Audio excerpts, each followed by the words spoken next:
we wanted to talk to you today about two things. One is the Verified Voter Project that's slated to be rolled out for the April special election. Okay. And we also wanted to talk about the change in the policy from the United States Postal Service for when they put postmarks on ballots. Yeah, that's a big one. And again, here with Auditor Steve Duenkel and Deputy Auditor Marie Stevenson, as a lot of people are asking me about this. They see the election is February 10th for this upcoming election that a lot of people are voting on.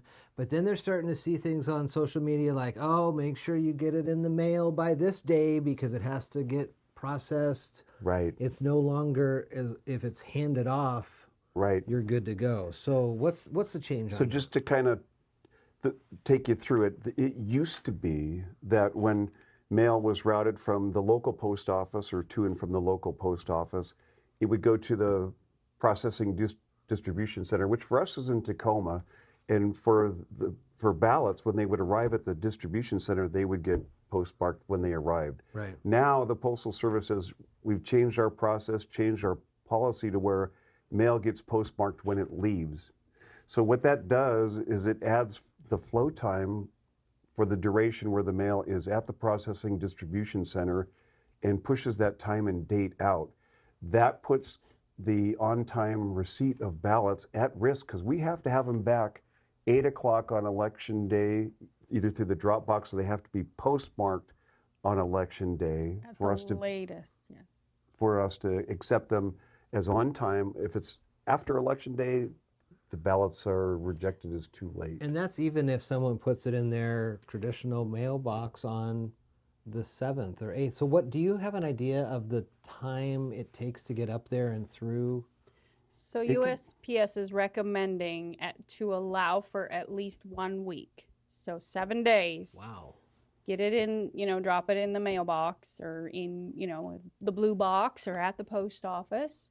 And that's just their recommendation because it's, we don't want to chance somebody that's coming in on the 8th to put their ballot in one of those blue boxes and it doesn't get postmarked till the 11th. And if it gets postmarked on the 11th, we can't accept it. I gotta ask, do you know why this changed? Who asked for this or how it happened? I don't know the genesis of the change, but do you know? I mean, we were just notified of it. But Marie did a good job of summarizing the Postal Service's recommendation to give yourself a 7-day window. Our recommendation is, if you're concerned, use the ballot drop boxes, and we're working to deploy a couple more in some of the outer regions of the county, one in Matlock, and then Marie thinks we need one, and I agree, out Up toward the Hillcrest area. We don't have one up there. So we're working on that. But also, if you do want to use the Postal Service, take it to the post office and make sure you get a hand stamp from the postal clerk when you bring it, because that will count. And then it doesn't really matter how much flow time it takes to get to and from and through the distribution center and back to us, because you've got that hand stamped postmark. The auditor's office here over the years has really done a good job of increasing, like you said, the ballot drop-offs. There's one right here in front of county office on 5th Street. There's also on the website, MasonCountyElections.us is the website, is that right? .gov. .gov. I'll put the links to that too so people can click right through, but there's a map on where you can get those, a list of where you can find those. So you're saying that we could go to the Shelton Post Office with our ballot in hand, take it up to the desk there, and they'll receive it, stamp it in front of you. Yes. Do you get any other sort of, I guess after that, it's just like any other piece of mail. It's like any other piece of mail. Correct. Okay. But you want that hand-stamped document that you were there on or before Election Day. So here's a question. Can somebody take a picture of that? I know sometimes people ask about filming or taking pictures of their ballots and whether or not you can do that or not, or this, I don't know. But do you think that would be unacceptable just for a peace of mind for somebody? To document when they to show that, after maybe you get the stamp and you take a picture so you can see, and then check on vote.wa.gov that your ballot's been received, or I guess I just want to make sure people have an opportunity to feel like even if it was a week ahead of time, their vote will be heard. Well, I think a couple things. So people can take photos or videos of whatever they want when they're dropping off a ballot in the ballot drop box or the Postal Service or even up here at the vote center, right? What Marie and team have to go by is spelled out pretty clearly in state law and the administrative codes of what counts for a postmark. Valid. And it's that postmark that upon which we base our decisions as to whether a ballot is accepted on time or not. Do you have any, in meetings with your colleagues across the state, any ideas of the potential impact of this, like on what you have traditionally seen in a February election versus what may happen as people Well, I'll let are Marie familiar with comment, this? but I think in the last election, you said we saw a higher, We we saw already higher. saw a higher rate of ballots that were postmarked too late. Yeah. So, you know, and as far as that goes, all we can do is just try to encourage people to get vote early, return your ballot early, and then your chance of something happening is very slim. If it's, you know, you've deposited into a ballot drop box, those boxes are open 24/7 until 8 p.m. election day, and we're required by law to lock it at exactly 8 p.m. So if any ballots come after that, we're not able to count them. How's the returns so far? I mean, how are the numbers looking?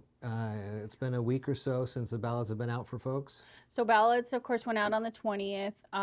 Monday, we received 700 something ballots. We didn't get anything on Tuesday. We got 187 today. And then tomorrow we'll go back to the ballot drop boxes. We're just doing that twice a week right now, just to kind of maintain and keep the cost down for our districts. Sure. So tomorrow we'll go out and collect ballot drop boxes. And so we don't really have a lot. We're just under 800 Okay. or 900. We still are a fair ways out on this one. And again, the bottom line here is if you want to make sure you're good to go, vote now, get it in the mail, or vote now, get it into one of the boxes across the county, at least probably by the 3rd. Third is the best option. The best but, option you know, in the mail, in the mail. in the U.S. Postal Service. Now we get to the 10th, Election Day. Let's talk about the process again. You got observers coming in. You have the public able to come in and watch the process and all that. Yes, and actually observers are welcome anytime. So, as far as the election night reporting, typically we have a greater turnout of interested people and parties who want to see how that first report goes. And Marie and her team will be working throughout the day to process as many ballots as we can up until about noon. Lunchtime. About noon, yeah. And then she and the team will shift gears and take care of any adjudication work that needs to be done and any reconciliation work that needs to be done so that when she reports, everything will be as current and correct and reconciled as possible. Solid number. Sure. And so we'll get those at 8 o'clock-ish on February 10th. Correct. So what's this next thing you wanted to talk about? So I want to talk next about what we call the Verified Voter Pilot Project. Okay. So I don't remember exactly how long ago it was. I think it was about 2 years ago now. There were lawsuits filed in 3 counties in eastern Washington, Chelan, Yakima, and I believe Douglas County. Okay. And lawsuits were filed on behalf of groups who were advocates for people with Hispanic heritage.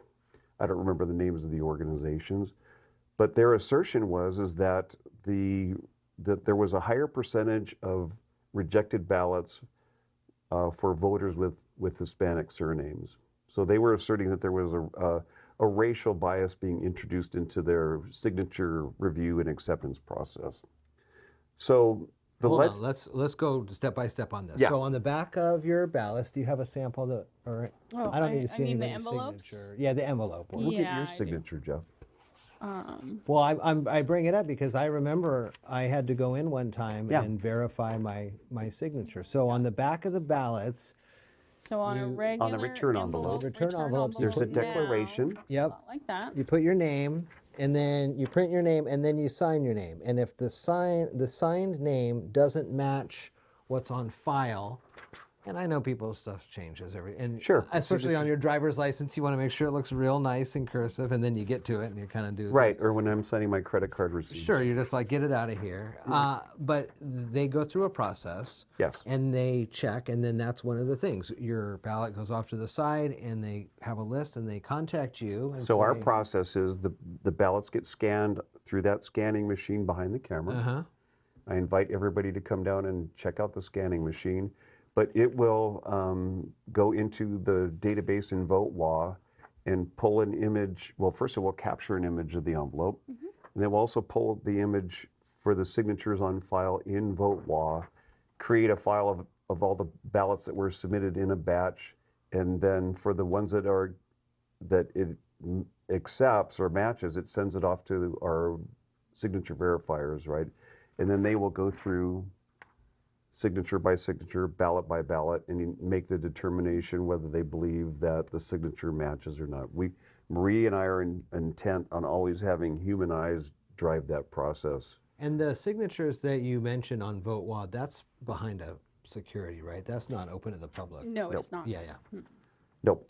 So when there's a rejection because of signature mismatch or the signature is missing, that sets our whole ballot cure process in motion, and it's got a few more, as far as signature rejection goes, there's a little bit more rigor and protocol put around that now, to where it takes a second review on a rejected signature before we actually call it rejected and then start working the cure process. But for the cure process, Marie and team are sending people, well, first of all, they print out the cure letters and get those in the mail same day. Uh-huh. They follow that up with A phone call phone call. email. or text message, whatever means we have to try to reach out and contact the voter. We're doing everything that we can because we want everybody's ballot to be cured and counted. So it sounds like what's going to start happening in April is an attempt to... So back to the project, right? Yeah. So that's the current process. So the legislature said that they would like for counties to have the flexibility to explore alternatives to signatures as the means to authenticate a ballot. And that's captured in RCW 29A.40.111. Okay. I'll trust you on that one. Yeah, I want you to research that. And so I had been putting the word out far and wide to see if any citizens had ideas as alternatives to signature verification for ballot authentication that they wanted us to try or pilot under this law. Okay. So we had a citizen come forward, and they said, hey, what if we use the signature and the voter's date of birth? And we thought, oh, that could work. Long story short, it didn't really satisfy the intent of the RCW. law. So we had a plan B. One of our elections team members already had a plan B ready to go, Okay. which was basically, we'll capture the voter's date of birth, and we'll capture either their state driver's license number or their state ID number. And what I thought was great about that is that it's based on objective data about the voter that's pretty unique to each individual voter. Uh-huh. And it takes all the subjectivity out of the human signature verification process, because even though we all take the training year after year, and we're trained by and through the Secretary of State's office with FBI experts, they are the first ones to tell you that no matter how much experience and expertise a handwriting expert has or a handwriting match expert has, there's always room for error, where they either say that signatures match when they really don't, one may be forged, or they say that signatures don't match when they're really from the same person. So there's a little bit of room for error in both in both cases. Okay. So the use of the objective alphanumeric data from the voter it takes all that subjectivity out of it. It's very solid objective. information. Either it matches or it doesn't. So is this something all voters will need to have before they vote, or is this only in the case where the signature doesn't match? So this is how the project will work. First of all, I want to make sure everybody understands it's optional. It's optional participation by the district who's got something on the ballot. If they don't want to be a part of it, there's a mechanism for them to petition to the Board of County Commissioners and say, we don't want to be part of this project, and Deadline. we're happy to say, okay, then we're not going to deploy the project for this particular measure. It's also voluntary, completely voluntary participation by the voter. So if the voter doesn't want to mess around with that or be a part of it, they just sign the ballot declaration as they normally would and return the ballot as they normally would. Okay. For those who want to participate, we've got a modified envelope, and this is a Not to mock-up scale. that Marie put together with actual Scotch tape and cut out with actual scissors. Well, arts and crafts Hey. time. Yeah, Cut and the paste. actual envelope will be bigger. Normal but- size. This one, is this actual size? No. That's right. The actual ballot will be bigger, but the voter will have a space here to put their date of birth and their ID number, and then when they seal it up, they'll also have to sign the declaration, but when they seal it up, there's a privacy flap okay. which covers all the voters' information. The only thing that will be visible about this ballot on the return envelope is the ballot ID number, but there will be no information about the voter, their signature, their date of birth, their address, anything. Which is It's different totally, than now. 'Cause totally you see, anonymous. You can see the Signature. signature. Right, when they come back now, you can see the signature of the Yeah, voter and other information. So for those who are concerned about voter privacy, I think this is a really good idea. But again, it's optional. You don't have to provide that additional information. The purpose of the project is to use that date of birth and identification information as the source of ballot authentication. Say, yep, that's Jeff's birth date, that's his driver's license number. All that information is already in VoteWA, so we're not asking anybody to provide something that we don't already have access to. Okay. And that will be used to say, okay, that's Jeff's ballot. So Now- is this something that you're doing to help state elections gather data on this, or like with the idea that it would move on to a statewide, or what? So What's the project end goal then? part of the project also requires that we collect data in terms of how many people participate in the project. And I expect and hope to see our ballot rejection rate go to 0, right? Because we've taken all the subjectivity out of it. And that information, in addition to, we're working on a voluntary anonymous survey to include as a ballot insert what people think about it. So we'll get that consumer feedback. We'll capture that and probably some operational data about how we had to do things different within the ballot processing operation. Pull all that together, send that off to the Secretary of State. They'll review it and then forward that on to the legislature, and the legislature then will have that information, that feedback, for them to consider for any future changes they may or may not want to make to the election system. So we're not going to see this in the February, Nope. but it will be in the April special election. April special election. So what if somebody is interested in participating, but they don't have a state-issued identification with number? Like, Well, they can go get one, or they can, if they don't have it, they won't be able to participate. So if you don't have a state ID or a driver's license, you'll be Just sign as following the old school method, sign the declaration, send your ballot in. okay.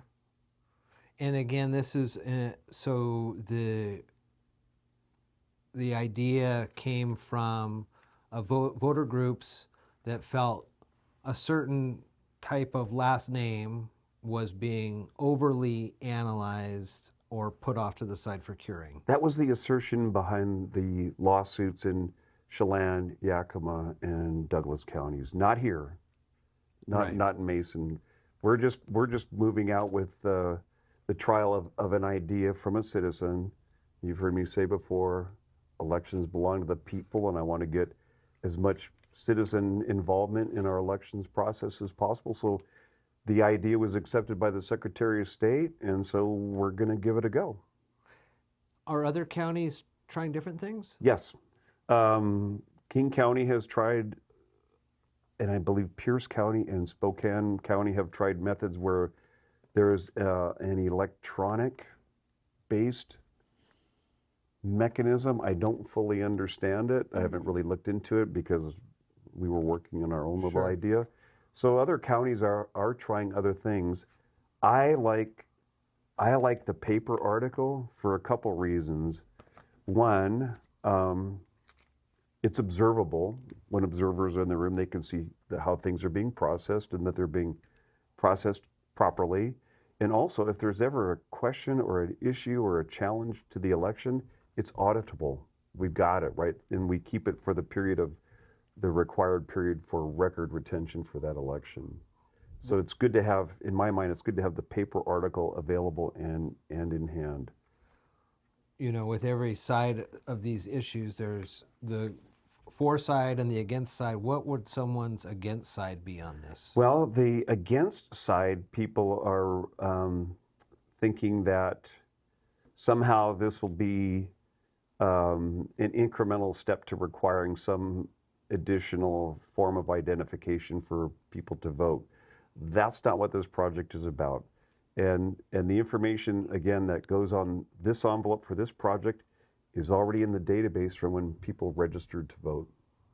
I told some folks that I was coming to talk to you guys today, and they said, when are we going to be able to have the option to vote electronically?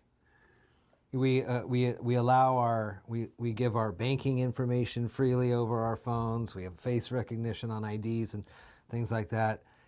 But I know there's people that love the paper and going into a bank or credit union. Sure. So is there ever going to be a time where folks will have an option to do one or the other? Don't know. There's a bill out there now to make a voter portal available for online use by UOCAVA voters, and I think tribal members as well, and also people who have a disability where they've got accessibility challenges. We'll see how that goes through the legislature. I will say that the Secretary of State's office has been really careful about moving forward with any electronic voting capability along those lines because they're absolutely worried about security. Yeah. And so I know Secretary of State Steve Hobbs has testified on that legislation this year, and I think he also testified on a similar bill last year, and really the concern from their perspective and in mine, I'm always worried about vulnerabilities to this system is whether or not that portal would be subject to hacking. We talked about this last time, though. You got this room back here. You can see it back here. It's like super secure, Faraday cage, yeah, we off tried network, all sorts of stuff like that. We tried everything to try to isolate our election system from electronic interference, whether it's intentional or not. Because we have a door and window in there, a lot of those measures are defeated. But we tried, and we learned a lot from it. And if we ever move to a new ballot processing center sometime down the road, maybe we know what we would do differently in terms of construction of that room. Well, you got to try something, just like this project is trying something. We learned. February 10th is Election Day. Ballots have to be into the drop box is around Mason County by 8 o'clock because there will be people there, two people per, that'll lock that thing up. Also, think about getting your ballots in as soon as you can. Sit down now, make those decisions. February 3rd likely is the best drop dead date on getting it into the mail. You can go into the post office here in Shelton and get that stamp, or any post office really, and get a stamp to make sure you have seen that it has been accepted by the Postal Service, and it will get back here to the Mason County Auditor's office in particular. You can always track your ballot also on VoteWA. It will show the information there. And on the Mason County Elections website, it has a list of ballot drop boxes around the county that have become even more and more accessible. I see them when I'm out driving. There's a ballot drop box here and there and everywhere. And these folks are doing yeoman's work to get your voice heard. Opportunities for observation happens. You are more than welcome to come down here and watch the process as it goes on. Obviously, there's security and safeguards when it comes to people's private information, but you can see it run through the machines behind me here, or behind the camera here, and right around 8 o'clock on the 10th, we'll start to see some numbers. We'll start seeing numbers. So thank you, Jeff, for coming down. I really appreciate it. Marie, did we miss anything that we want to? I know you're going to be putting out, we're going to be working on some informational materials talking about the change in the Postal Service policy. That'll be on our website. We'll probably have some posters and inserts and flyers, that type of thing. Sure. So. And this isn't like because they're slow here or something. This is a federal change. It's a federal change. Federal Postal Service change. And we just want to ensure that every ballot is counted, that we can, legally count. Yeah. And we can't count it if we don't get it in time. So. Right.